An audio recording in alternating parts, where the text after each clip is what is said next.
Hello, listening friends. नमस्कार श्रोता मित्रों, We are delighted that you tuned in today. हम आनंदित हैं कि आप आज हमारे साथ हैं। We have just started a new series entitled Blessed to be a Blessing. हमने अभी नई श्रृंखला शुरू ही की है जिसका नाम है आशीष होने के लिए आशीषित, which is based on 1 Peter. जो कि पत्रस की पहली पत्री पर आधारित है। In order to understand the Word of God found in 1 Peter, पहला पत्रस में पाया जाने वाला परमेश्वर का वचन समझने के लिए we must first know more about Peter the man. हमें पत्रस को एक व्यक्ति के रूप में जानना आवश्यक है। Peter had to lose his false sense of security. पत्रस को सुरक्षा का अपना झूठा एहसास छोड़ना पड़ा। Why? क्यों?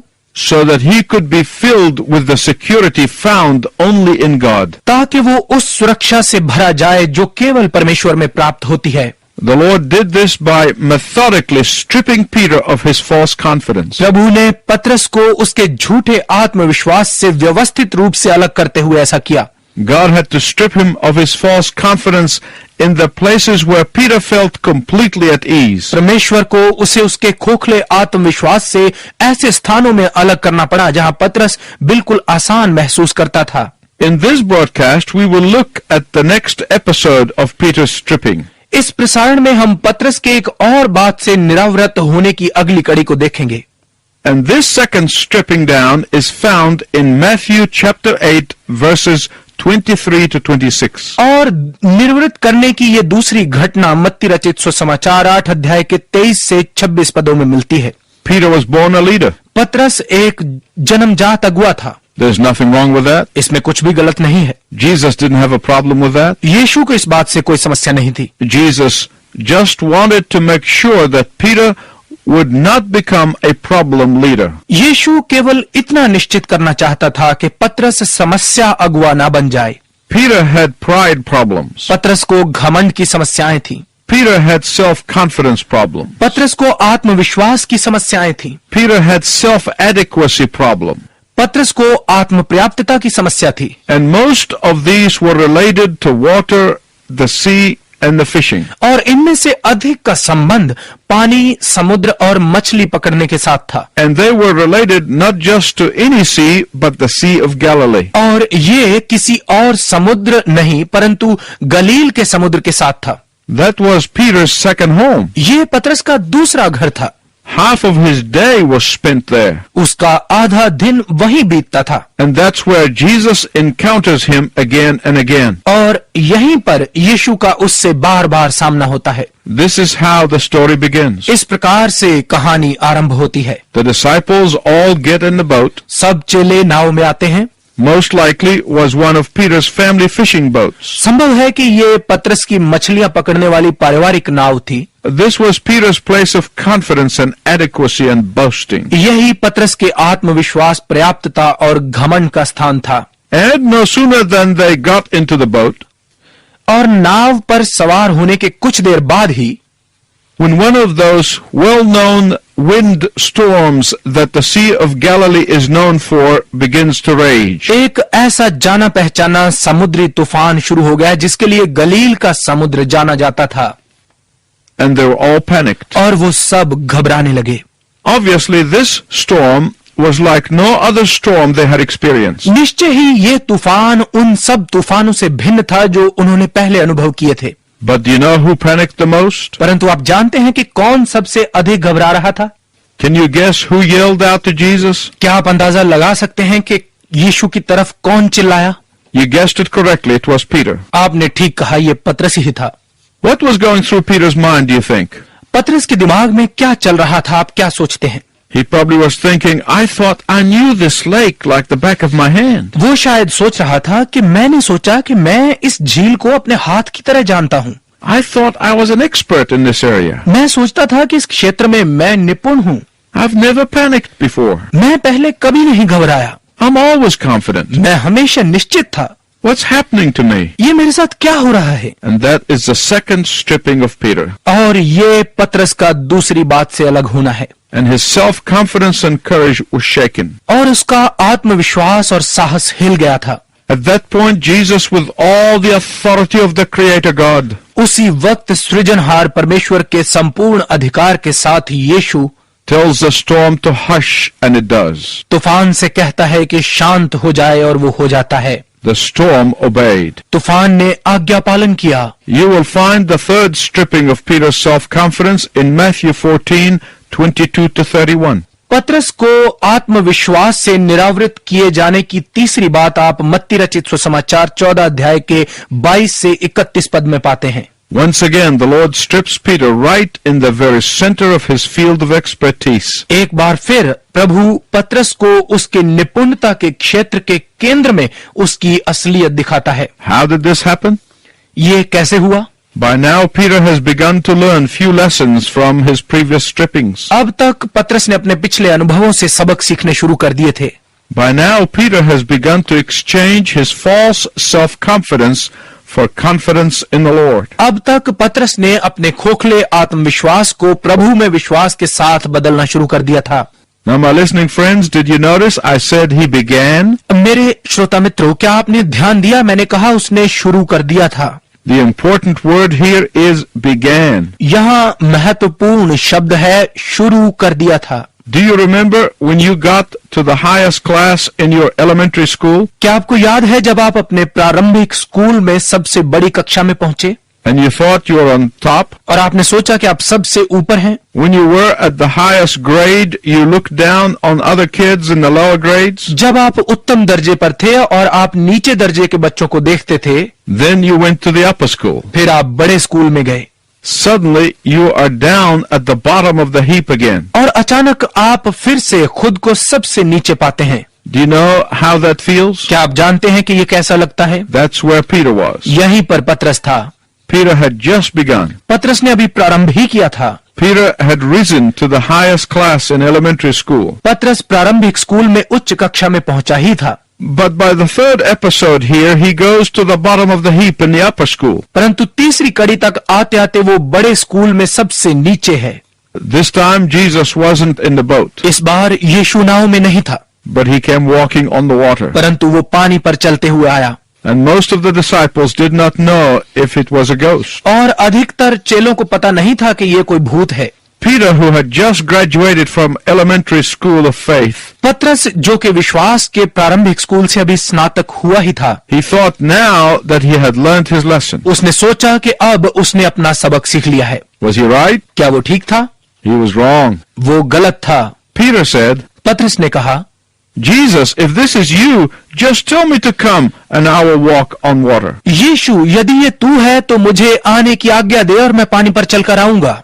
He now had confidence in Jesus Christ. अब उसे यीशु मसीह पर विश्वास था। Do you see? Peter had learned some lessons. क्या आप देखते हैं कि पतरस ने कुछ सबक सीख लिए थे?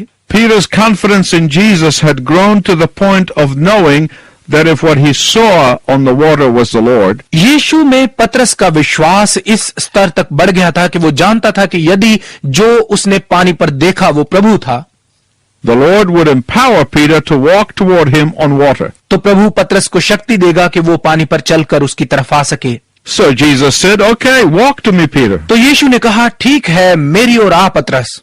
So Peter got up and after taking few steps on the water, तो पतरस उठा और कुछ कदम पानी पर चलने के बाद he began to sink. वो डूबने लगा।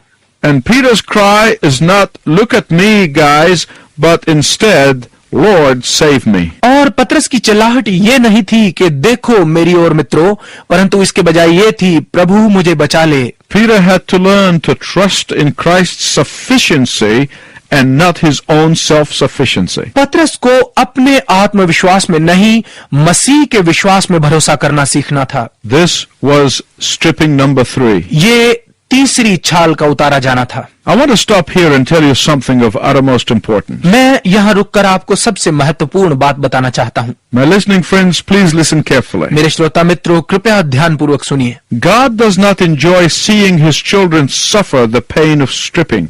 परमेश्वर अपने बच्चों को निरावृत करने के दर्द में देखकर आनंदित नहीं होता। If an earthly mother or father suffers with their children, यदि सांसारिक माता पिता अपने बच्चों के दुख में दुखी होते हैं, how much more does God's heart ache when he sees us suffering growing pains. तो परमेश्वर के हृदय को कितना अधिक दुख होता होगा जब वो हमें बढ़ते हुए दर्द में से गुजरते देखता है। But let me tell you something important. परंतु मैं आपको बहुत महत्वपूर्ण बात बताना चाहता हूँ। God knows that you have to grow up. परमेश्वर जानता है कि आपको बड़े होना आवश्यक है। You cannot be a spiritual toddler for the rest of your spiritual life. अपने बाकी सारे आत्मिक जीवन में आप ठुमक ठुमक कर चलने वाले आत्मिक बच्चे की तरह नहीं रह सकते। This next time stripping of Peter is found in Matthew 16:21-23. पत्रस की छाल का उतरना इस बार मत्ती रचित सुसमाचार 16 अध्याय के 21 से 23 पदों में मिलता है। This has to do with false self-confidence and outward courage. इसका संबंध झूठे आत्मविश्वास और बाहरी साहस के साथ है। In other words, this has to do with the area of boasting. दूसरे शब्दों में इसका संबंध आत्म प्रशंसा के साथ है।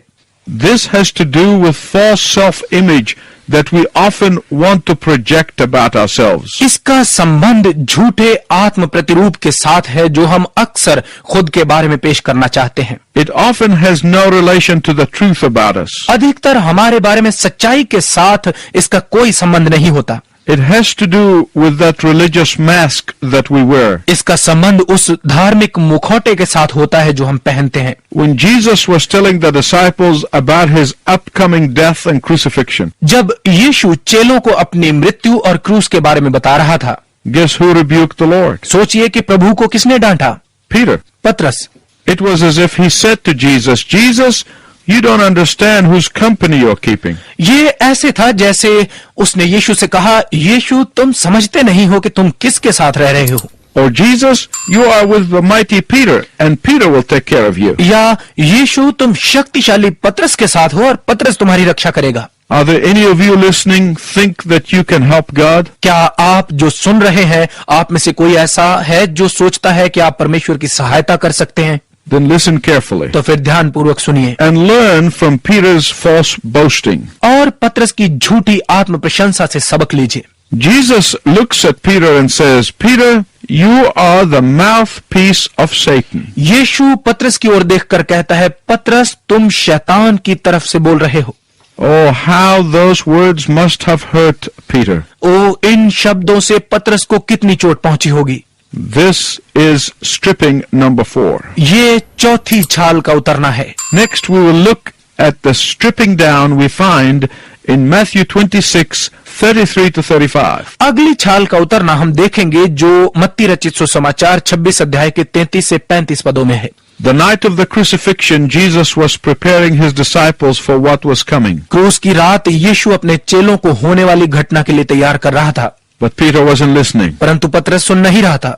He was thinking while the Lord was talking, and he insisted on saying, जब प्रभु बातें कर रहा था तो वो सोच रहा था और कह रहा था, Lord, I told you I'll take care of you. प्रभु मैंने तुमसे कहा है मैं तुम्हें संभाल लूंगा। But Jesus looks at Peter and says, परंतु यीशु पतरस की ओर देखकर कहता है, Peter, a few hours from now, पतरस अब से कुछ समय बाद, before the cock crows, मुर्ग के बांग देने से पहले you will deny me 3 times. तू 3 बार मेरा इनकार करेगा। That probably hurt Peter deeply, worse than anything else. शायद इस बात ने पतरस को सबसे अधिक गहरा दुख पहुंचाया होगा। Let me speak to all of you who are Peters, both men and women. मैं आप सभी स्त्री और पुरुष पतरसों से बात करना चाहता हूं। God is not looking for, nor is he impressed with your adequacy. परमेश्वर ना तो आपकी पर्याप्तता को ढूंढ रहा है और ना ही वो इससे प्रभावित है।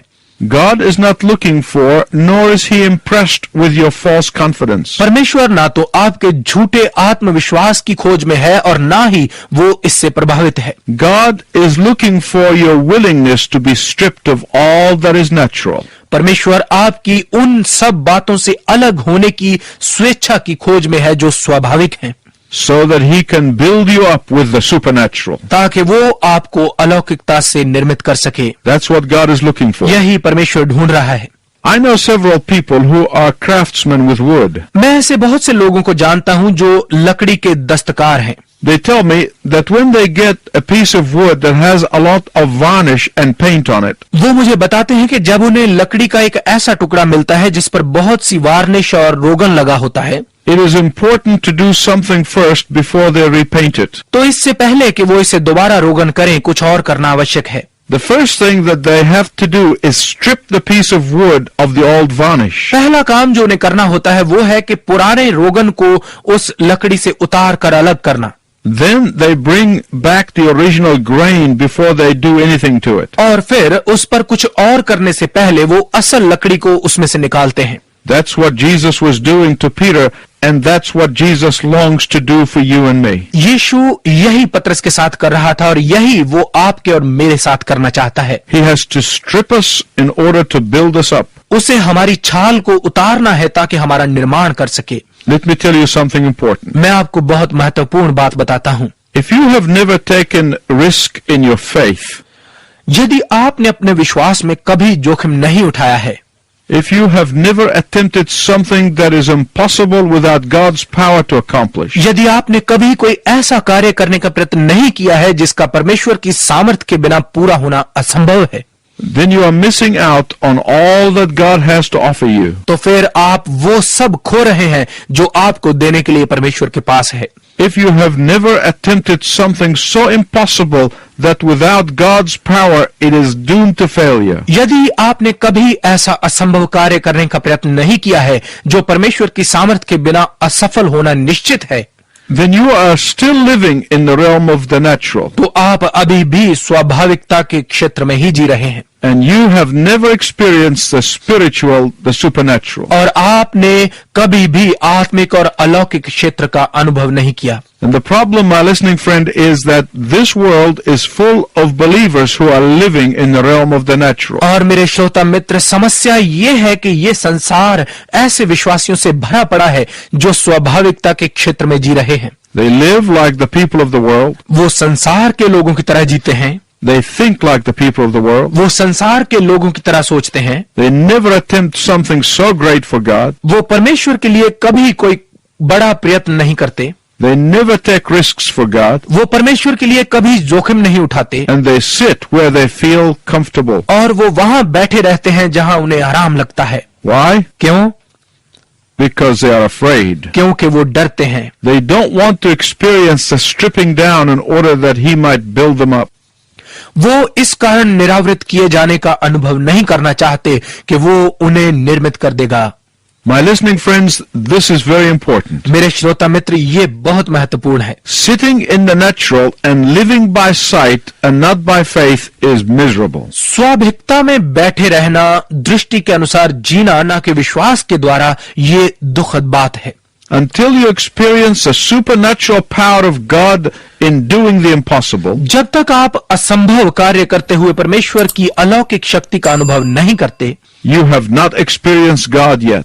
तो अभी तक आपने परमेश्वर का अनुभव नहीं किया है। And sure enough, before the cock crowed, और निश्चित रूप में मुर्ग के बांग देने से पहले ही Peter turns into a chicken and denies the Lord 3 times. पतरस मुर्ग बनकर 3 बार प्रभु का इनकार कर देता है। To make things worse, और बुरा होते हुए we learn in Matthew 26:69 to 75 हम मत्ती 26 अध्याय के 69 से 75 पदों में देखते हैं that Peter does not deny the Lord to Pontius Pilate or to the high priest. कि पतरस प्रभु का इनकार पिलातुस या महायाजक के सामने नहीं करता। Peter does not deny Jesus to someone who is important in society in those days. पतरस यीशु का इनकार ऐसे व्यक्ति के सामने नहीं करता जो उन दिनों समाज में कोई महत्वपूर्ण व्यक्ति था। But Peter denies the Lord to a slave girl. परंतु पतरस प्रभु का इनकार एक दासी के सामने करता है। In those days, a slave girl was considered to be at the bottom of society. उन दिनों में दासी को समाज में सबसे नीचे समझा जाता था।